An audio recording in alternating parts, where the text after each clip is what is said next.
Hello and welcome back, everybody. This is Mystic Games. Today we're going to be doing a tier list, but we're not going to be doing a Northgard tier list in the sense of Northgard gameplay in any way, shape, or form. We're going to do a tier list in the basis of the lore behind of each of the clans.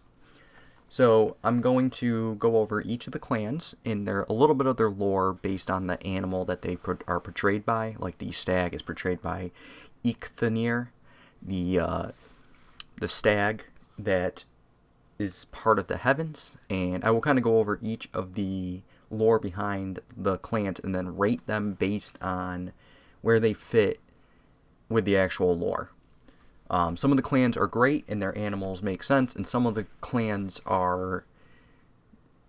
they pretty much have no lore. So it's very interesting to see. So we'll start with the clan of the stag. Eikthenir, which is the stag that is the name behind the clan, was one part of the heavens that was then cut in half, and the two halves created the stag, Eikthenir, who we're talking about, and the goat, which is Hyrderun, which is the other clan, and they are counterparts of one each other.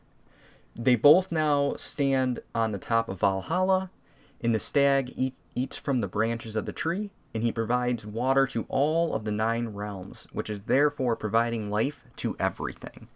So in the importance of the role that the stag plays, he's an S tier, because without the stag you would have no life. The gods would have, Thor, Odin, and all the gods would have no people to even want to worship them, and they would have no enemies, no Ragnarok, no nothing. Nothing would exist. Next, we're going to talk about Hedrun, the goat.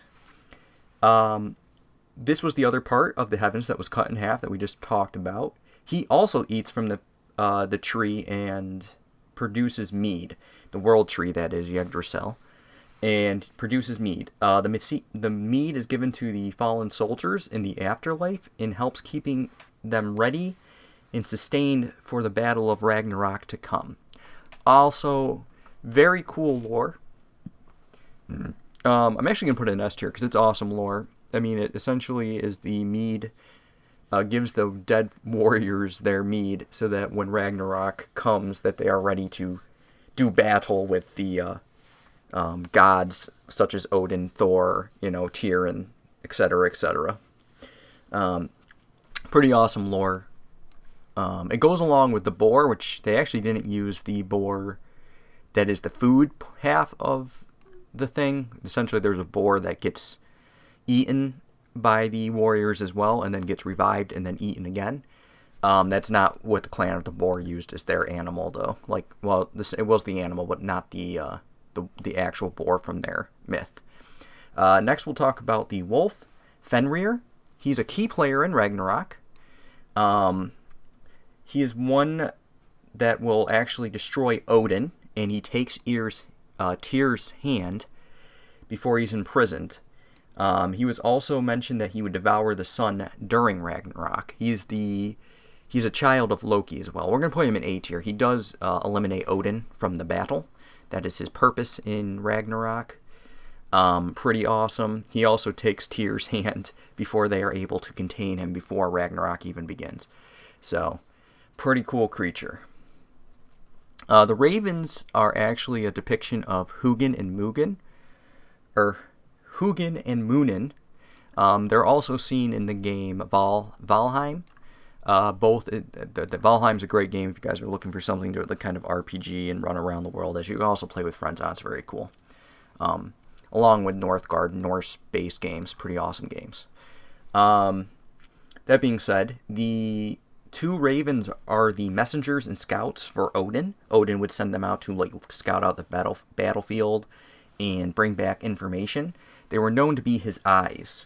Odin greatly worried for both of his ravens, in particular Munin, because Munin was like memory and the ability to think. So, again, I'm going to put them in A tier. I don't think they're as cool as the other ones. Actually, I'm going to put Fenrir in S tier. He's pretty cool. I mean, he takes Odin out. These guys are just pretty much messengers. The lore is good, though. They actually have lore behind this clan, which I put them in A tier. So for the bear clan, we have Bajark, which I'm definitely mutilating that because that's not how you say it in Norse. But what it means is a warlike little bear, and it's actually based on a hero in lore, not an actual bear. Essentially, his father was named the bear, and then the son was born, and the story's more based on the son. So we're going to put this in C tier because it does have Norse-based lore, but the Norse-based lore that they use doesn't have anything to do with an actual bear. It is actually a human child that was the son of a warrior that himself, he then himself became a warrior known as he was known as like a little bear. Like the son of the bigger bear was his father, but they weren't actually bears. They were just warrior Viking, raiders. The boar is based on Sligdrutani, also known as Gillianburst, the golden boar. This boar is the boar that pulls Freya's chariot and assists her in combat. Freya is one of the gods along with Odin. This boar was made through divine means by two dwarves, Sindri and Brok. We're going to give this a B tier. Cool. They don't really go into what the boar does for the gods. A lot of the times in Norse mythology, when you actually see like the battles, it talks about who takes out who more so than who fights whom. So it doesn't really say whom the boar fights during that battle, but that'd be actually interesting information to know. So the snake, which is Sefnir in the game, the snake is a snake that is more like a dragon almost, but it's a serpent that slithers at the bottom of the world tree. Most of the dragons and snakes slither at the bottom of the world tree. They're mostly known as serpents, they're more like dragons and a mix between dragons and snakes, which would be like worms in other fantasy lore. Anyways, they are at the bottom of the world tree, and it's known as the dragon of death or sleep, and aka sleep brings death. We're going to put it in B tier because it is a actual creature in Norse lore. It doesn't really do much. It's just known as death or sleep. I couldn't find anything about what it actually does in the conflict of Ragnarok. It seems like it doesn't even leave the tree. It just stays underneath. Next is the clan of the dragon, which is Nidhogg. Nidhogg is one of the big serpents in the conflict of Ragnarok, along with Hormongar or something like that, which we don't have yet. So we'll hopefully be getting that at some point, because that one is the one that takes Thor out. But we're going to talk about Nidhogg right now. Considered another serpent that is trapped beneath the world tree until Ragnarok erupts, Nidhogg was known to damage the tree most and to bring chaos. So essentially when Ragnarok happens, Nidhogg breaks free from the bottom of the tree, where they actually believe he was trapped there. The tree was holding him at bay, and with the battle between the Norse gods and all the monsters and other creatures, the roots become weakened, and Nidhogg breaks free, and then instead of like actually doing battle with the gods, he actually just destroys the world tree, which essentially brings ruin to everything and chaos. I'm going to put him in A tier. I think it's a super cool lore. I think it's a little bit cooler than the two birds. And he's almost, actually, you know what, just due to the fact that he like pretty much destroys everything, he's probably S tier lore-wise. So very good lore behind the Nidhogg, or the Dragon Clan. Next, we're going to talk about the Horse Clan. The Horse Clan used the name Sedfilfari. Oh my god. Sevdilfarari is the name. I'm sure I'm pronouncing that incorrect. The horse was a horse that belonged to a giant and gave birth to an 8-legged horse with Loki as one of the parents, and was known as a strong and sturdy horse. We're going to put it in B tier because its lore does exist, but it really doesn't do anything. It just creates offspring with Loki, which will then be most likely in the Battle of Ragnarok. But overall, its lore is not that great. You know what we're going to do? We're actually going to put him down there. I'm going to move the snake and the horse down here. We're going to leave the boar in the middle, because I think the boar is a good middle ground, and then I think these two just have really weak lore. And then I think the bear's lore is just, it doesn't exist really, right? They're using a person for the lore, not an actual bear. So I think we're going to put the horse down here as they have lore that actually has to do with the animal, but the lore behind the animal is just not that strong. The Kraken clan is Limbach here, which does exist, but it was not believed to be a kraken. So it was known to be a large monster to hunt the seas. It swam Viking waters and attacked ships in between the Vikings going on raids. The clan name is actually based on a whale, though. They thought this creature was a whale, not an actual kraken. The kraken itself does actually have lore. So if you look up kraken and not the name, you'll find kraken lore based on Norse mythology, but you will not find, if you look up the name of the Lingbahar, which is the name they use for the clan, it actually shows you like lore behind a whale in Norse lore. So we're gonna put this one in D tier. Or actually, we're gonna put this one in. We're gonna put it in D tier. Unfortunately, the kraken exists, but the name they used seems to be more to do with a whale and not with an actual kraken. I would probably put this in C tier if they use kraken lore, because krakens existed in lore, but they were less had to do with like the battle against the gods and Ragnarok and all that, and more were just mythical creatures. So if you look at it in a mythical creature standpoint, they did exist, but the lore that they used was actually based on a whale, which puts it in D tier because it's essentially the same as the bear. They used lore that existed, but not the correct name for it. Clan of the Ox. The Ox, there was nothing that I could even find for the Ox. If we had an F tier, I'd put it in F tier. And it's not that the clan is bad, by the way, guys. This is based on the lore, the Norse lore. There is nothing on an ox that I could find. I actually looked up ox, and then I searched the name as well, and I found neither for both. So, unfortunately, this is almost an F tier in lore. Super cool clan in the game, though. I do like the clan. Unfortunately, no actual lore behind the clan that I could find. Next, we're going to do the Lynx clan, and we have Rundir and Kalin, which are the two lynxes. The funny thing about this one is the only lore I could actually find for this clan was the lore that is made up for the game, which is very unique because every time I typed in the name of anything else, it either popped up with some sort of lore that had to do with Norse mythology or something similar, whereas this one did not pop up anything with Norse mythology when I typed Lynx or anything. It always popped up with the Northgard clan. So I'm actually going to give this a C tier, simply for the fact that they created their own lore. And when you look up a Lynx or you look up the name of these cats, you will find the lore for the clan, which I think is pretty funny. So the two lynxes were adopted to serve the clan at a young age and became loyal to their clan and became the eyes and combatants for the clan leader, which this is the actual Northgard lore. So we're going to put it right there in C tier because although it doesn't technically exist as Norse lore, it kind of does now because they made it. And it actually is one of the search results you will find. So next we're going to talk about the Clan of the Squirrel, which is known as the Ratoskir.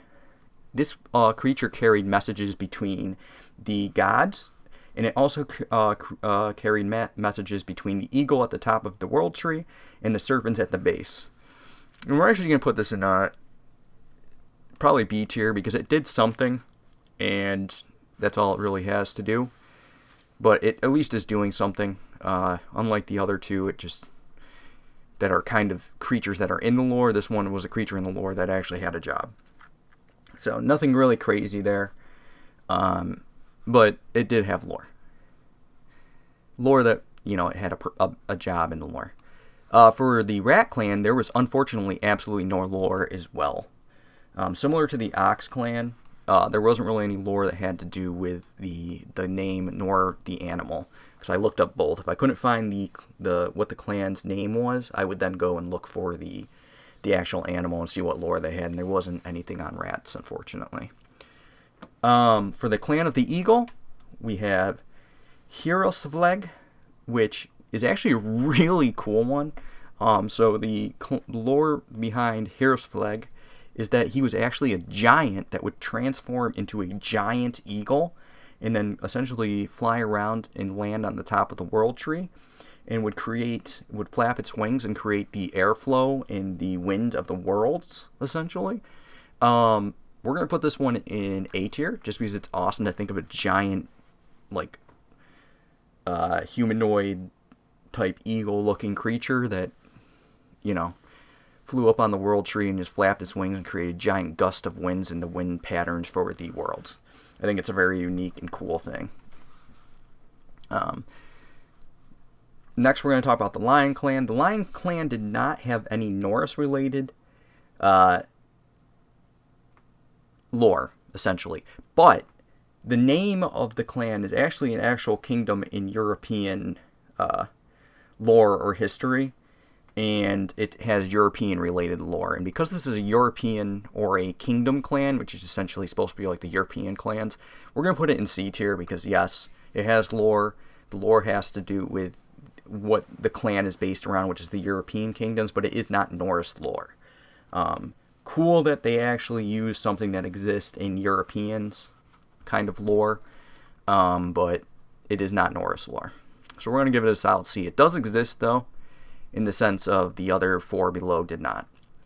Next, we're going to talk Stoke Clan. This is essentially the same thing. It's going to go into C tier.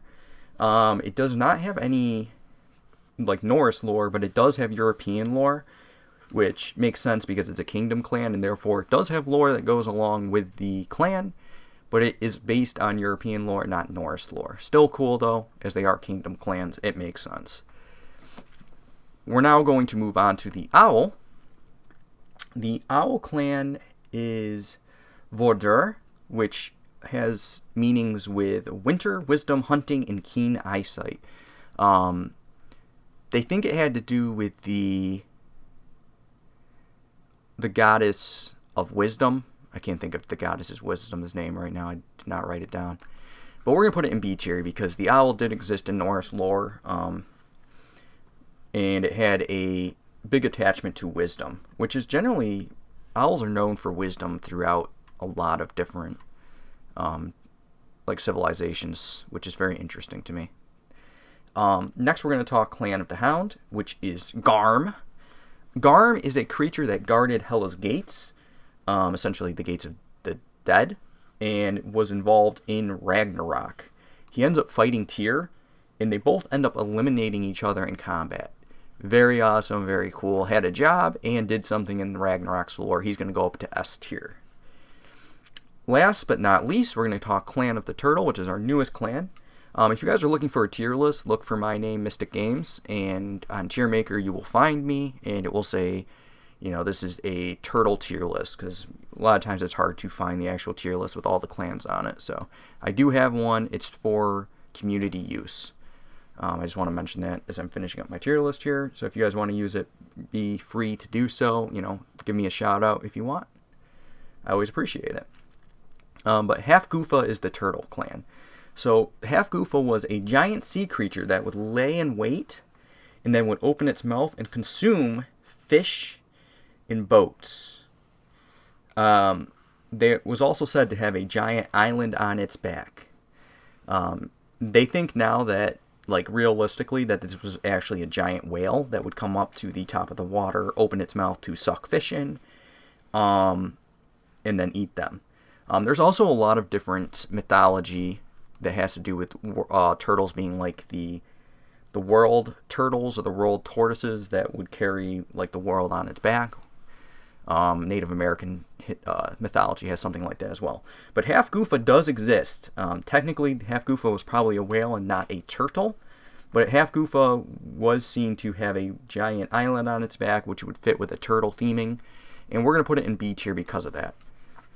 And that is my tier list for lore, Norse lore, for each of the clans given, based on how like accurate the clan's name has to do with the lore in Norse mythology, if it existed, if it did not, how cool it was, did it have something to do with Ragnarok, all that kind of stuff. So I hope you guys enjoyed, and I will see you guys again soon for some more Northgard content, or some more RTS content, because that's generally what I make. I'll catch you guys next time. Have a good day. Later.